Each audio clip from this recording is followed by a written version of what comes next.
রাজ্যে বিরাট জয় পেয়েছে বিজেপি। আনন্দ উচ্ছ্বাসে মেতেছেন পদ্ম শিবিরের নেতা কর্মী সমর্থকেরা।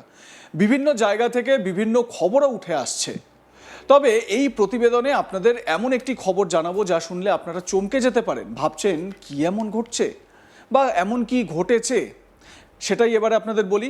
দীর্ঘ 15 বছরের প্রতীক্ষার অবসান, অবশেষে নিজের প্রতিজ্ঞা পূরণ করলেন কোচবিহারের শীতলকুচির বামনপাড়ার কুচিয়াগাড়ি এলাকার বাসিন্দা বানেশ্বর বর্মন। পেশায় তিনি ভিন রাজ্যের পরিযায়ী শ্রমিক হলেও রাজনৈতিকভাবে বিজেপির একনিষ্ঠ কর্মী হিসেবেই এলাকায় পরিচিত।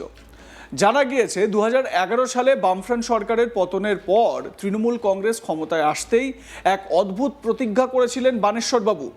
তিনি ঘোষণা করেছিলেন যতদিন তৃণমূল সরকার ক্ষমতায় থাকবে ততদিন তিনি চুল কাটবেন না। সেই প্রতিজ্ঞা টানা 15 বছর ধরে পালনও করে আসছেন তিনি। গত 4 মে বিধানসভা নির্বাচনের ফল প্রকাশের পর রাজনৈতিক পালাবদলের আবহ তৈরি হতেই উচ্ছ্বাসে ফেটে পড়েন বানেশ্বর। আর সেই আনন্দের মুহূর্তকে স্মরণীয় করে রাখতে বৃহস্পতিবার সকালে বাড়ির পাশেই মাথা ন্যাড়া করে নিজের বহু বছরের শপথ পূরণ করেন তিনি। এই খবর ছড়িয়ে পড়তেই এলাকায় কৌতূহলী মানুষের ভিড় জমে যায় স্বাভাবিকভাবে। বানেশ্বরবাবুর ন্যাড়া মাথা দেখতে ও তাঁর আনন্দে সামিল হতে ভিড় করেন স্থানীয় বাসিন্দারা। পরে গ্রামবাসীর উল্লাসও ফেটে পড়ে। গ্রামবাসীকে মুড়ি খাইয়ে বিজয় উল্লাসে মেতে ওঠেন তিনি ও তাঁর পরিবারের সদস্যরা। একবার ছবিটা দেখে নিন, সেখানে কি পরিস্থিতি তৈরি হয়েছিল।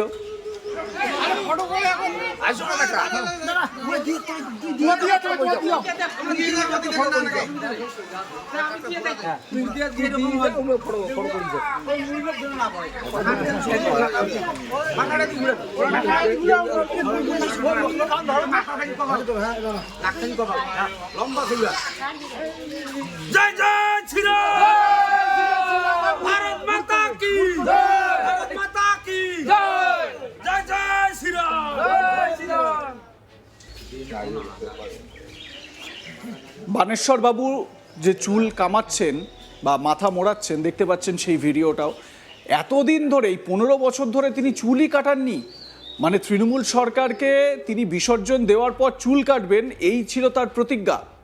বানেশ্বরবাবু জানান তাঁর পরিবারে এক ছেলে ও 2 মেয়ে রয়েছে, সকলেরই বিয়ে হয়ে গিয়েছে। তার দাবি গত 15 বছরে পরিবার কোনো উন্নয়ন চোখে দেখেনি, তাই রাজনৈতিক পালাবদলের অপেক্ষায় ছিলেন তিনি। তিনি বলেন 4 মে ভোটের ফল ঘোষণার দিন সকাল থেকেই চোখ ছিল টিভির পর্দায়। বিজেপি 100 পার করতেই আর চোখ সরাননি তিনি। তিনি বলছেন আমি খুব খুশি। শোনাবো বানেশ্বর বর্মনের বক্তব্য। প্রতিজ্ঞা কাটছি মমতা সরকার যখনই আসছে আমার তখনই একটা প্রতিজ্ঞা হয়েছে যে আমি তাহলে মমতা সরকার যতদিন যায় নাই ততদিন আমি চুল কাটবো না। এখন তাহলে মমতা সরকার তো চলে গেল, তাই এখন আমি চুলটা কাটবো আর কি। আজকে কেন এতটা ক্ষোভ আপনার? ও মমতা সরকারের তাহলে রানগুলো যে হচ্ছিল ওই রানটা আমার পছন্দ হয় না। তাহলে ও যে অত্যাচার শুরু হয়েছিল, হ্যাঁ, তার যদি ঘুম ছাড়ি পালায় কোনোদিন, কালকে তো ঘুমাই নেই। কেন ঘুমাননি? যে চিকড়ে চিকড়ি বোম ফুটাফুটি করে, হ্যাঁ। বিজেপি সরকার আসলো, হ্যাঁ হ্যাঁ, এখন কি চুল কাটাবেন আপনি? হ্যাঁ আজকে তা কাটবো। আজকে কাটবে? হ্যাঁ, তাহলে ওই যে চুলটা তো ওই মমতার উয়ের জন্য রাখা হয়েছিল, তা উয়েকে একা দিয়ে দেবো। দেওয়ার পর কি করবেন? কোনো এখন বিজেপি এখন চুল নতুন হইবে আরো, তারপরে আমি যেদিনই ইচ্ছে সেদিনই কাটতে পারবো। কত বছর ধরে এই চুল কাটেননি? এটা 15 বছর। তৃণমূল সরকার হ্যাঁ, আইসে সাথে সাথে, সেদিন চুল কাটেননি। হ্যাঁ, তখন থেকে নাপিতে শুই নেই আমি। আপনি কোনো সুযোগ সুবিধা পান না না, কিচ্ছু নেই আমার। দরকার হ্যাঁ আমার ঘর দেখেন, বাড়ি দেখেন। মানে এতদিন পরে বিজেপি সরকার আসলো, হ্যাঁ, মোদী সরকার তাই পতন হলো। আনন্দতে আর কি আমার ইয়ে হয়ে গেল। আপনি কি কাজ করেন এমনিতে? এতে এই যে ভাড়া সাড়া যায়। পরিযায়ী শ্রমিক প্রতি বছর ভাটা যায়। প্রতি বছর। এই যে বড় বড় চুল রাখলেন, আপনার কাজ করতে সমস্যা হয় তো? না না, ওই যে খোপা বান্ধি দেয় পিছনে। আজকে কি মস্তক মুন্ডন করবেন না চুলটা কাটাবেন? না এখানে ইয়েও মস্তক মুড়িয়ে মুন্ডন করবেন। এবারে এই বানেশ্বর বর্মনের বক্তব্য আপনারা শুনলেন। তিনি বলছেন যে তিনি তো এতদিন অপেক্ষায় ছিলেন, মমতার সরকার চলে গেছে তাই তিনি চুল কাটলেন, মাথা মোড়ালেন। আর তারপর শুধু তাই নয়, মানে এই সেলিব্রেশনটা তিনি কিভাবে উদযাপন করলেন, এলাকাবাসীকে এক মুঠো করে মুড়ি খাইয়ে। আমার সহকর্মী মনসুর হাবিবুল্লাহ তিনি তার প্রতিবেদনে কি বলেছেন এ বিষয়ে শুনে নিন। 15 বছর আগে রাজ্যে পালাবদল হয়েছিল, আর তখনই এক ভীষণ অদ্ভুত রকমের পণ করেছিলেন বানেশ্বর বর্মন। তিনি পণ নিয়েছিলেন, যতদিন তৃণমূল সরকার ক্ষমতায় থাকবে চুলদাড়ি কাটবেন না। 4 মে রাজ্যে আবার পালাবদল হয়েছে, তৃণমূলকে সরিয়ে বিজেপি ক্ষমতায় এসেছে। টিভিতে যখন তিনি দেখেছেন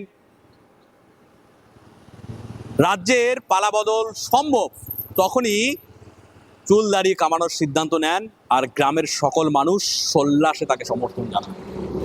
কোচবিহার জেলার শীতলকুচির এই ঘটনা জানিয়ে দিচ্ছে মানুষ কতটা পদ্ম ফুলকে ভালোবেসেছিল, কতটা তৃণমূলের পরিবর্তন চেয়েছিলেন।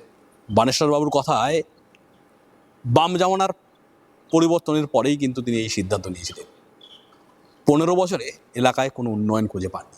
তিনি নিজেই একজন পরিযায়ী শ্রমিক, কাজ খুঁজতে ভিন রাজ্যে যেতে হয়। নিজের পণ রেখেছিলেন, বড় বড় চুল দাড়ি নিয়ে ঘুরেছেন, কষ্ট হতো, কিন্তু নিজের পণ রাখার জন্য তিনি কিন্তু কোনো মতেই চুল দাড়ি কাটেননি। আর বিজয় আসতেই বাংলা যখন পদ্মাসনে, তখন তিনি কিন্তু ন্যাড়া হয়ে সোল্লাস করেছেন। গ্রামের মানুষ তার সমর্থনে এসছে, এক নজির তৈরি করেছেন বানেশ্বর বাবু। গ্রামের মানুষ মাথা ন্যাড়া করে শ্রাদ্ধ পালন করেছে মমতা বন্দ্যোপাধ্যায়ের। এই বিসর্জনের শ্রাদ্ধ কিন্তু কোচবিহারে হয়েছে। কোচবিহারে আমরা দেখতে পাচ্ছি একের পর এক চিত্র। ফল ঘোষণার পর তাবড় তাবড় দাপুটে তৃণমূল কংগ্রেসের নেতারা কিন্তু এলাকা ছেড়ে পালিয়ে গেছেন। যে রাম মন্দির তৈরি করার জন্য জমি দিয়েছেন, সেই জমিদাতাকে শাসানো হয়েছিল, সেই জমিতে আবার রাম মন্দিরের কাজের সূচনা হয়েছে। মানুষ তাদের বাক স্বাধীনতা ফিরে পেয়েছে, সৌজন্যের রাজনীতি ফিরেছে কোচবিহারে। বিজেপি প্রার্থী জয়ের পর এলাকায় এলাকায় শান্তির বার্তা দিচ্ছেন, মানুষ মন খুলে তাদের কথা জানাতে পারছেন। আর 15 বছরের পণ এবারই ভাঙার সুযোগ পেয়েছেন। বানেশ্বর বাবু যখন চুল দাড়ি কামিয়েছেন, তখন কিন্তু এলাকায় সোল্লাস। 15 বছর ধরে তিনি চুল দাড়ি কাটেননি। এরকম অনেক ঘটনায় কিন্তু আমরা কোচবিহারে দেখতে পাচ্ছি। তৃণমূল শাসনে উন্নয়নের বুলি আওড়ালেও বাক স্বাধীনতা ছিল না দিনহাটায়। বিরোধী দলের পোস্টে লাইক মারলেই জেঠু ঠ্যাঙারে বাড়ি হাজির হতো, পোস্ট ডিলিট করো, ক্ষমা চাও। এই যে অত্যাচার দিনের পর দিন মানুষ কিন্তু মুখ বুজে সহ্য করেছে। পণ নিয়েছিল তৃণমূল কংগ্রেস সরকার পরিবর্তন হলেই কেউ পূজা দিবেন, কেউ চুল কাটবেন, আর বা কেউ মাথা নাড়া করছেন। এই মাথা নাড়া দুঃখের নয়, আনন্দের। আর তাদের সেই সোল্লাসে গ্রামবাসীরাও কিন্তু সাথ দিচ্ছে, মিষ্টি খাইয়ে আনন্দ হচ্ছে, একে অপরের সঙ্গে ভাব বিনিময় করছে, পাশে দাঁড়াচ্ছেন সাধারণ মানুষের পাশে। বিজেপির প্রার্থী, জয়ী প্রার্থী অজয় রায় এলাকায় এলাকায় যাচ্ছেন, কথা দিচ্ছেন, যেখানে যেখানে গন্ডগোল হবে আমরা সাথে আছি আপনাদের। মানুষের পাশে দাঁড়াচ্ছেন, মানুষ নির্বিঘ্নে তাদের মনের কথা জানাতে পারছে। জয় পরাজয় নয়, সবাই মানুষ। সৌজন্যের যে রাজনীতি ছিল, সেই সৌজন্যের রাজনীতি ফিরে আনার চেষ্টা করছে। আর মানুষ তাদের সেই বুক চাপা কষ্টের কথা খুলে বলতে পারছে। তাদের পণ, 15 বছর চুল না কাটার পণও ভাঙতে পারছে। এই হলো কোচবিহারের বর্তমান চিত্র। লাইক কমেন্ট শেয়ার করে আপনাদের মতামত জানান। দেখতে থাকুন আজ তাক বাংলা, সাবস্ক্রাইব করুন আমাদের ইউটিউব চ্যানেল।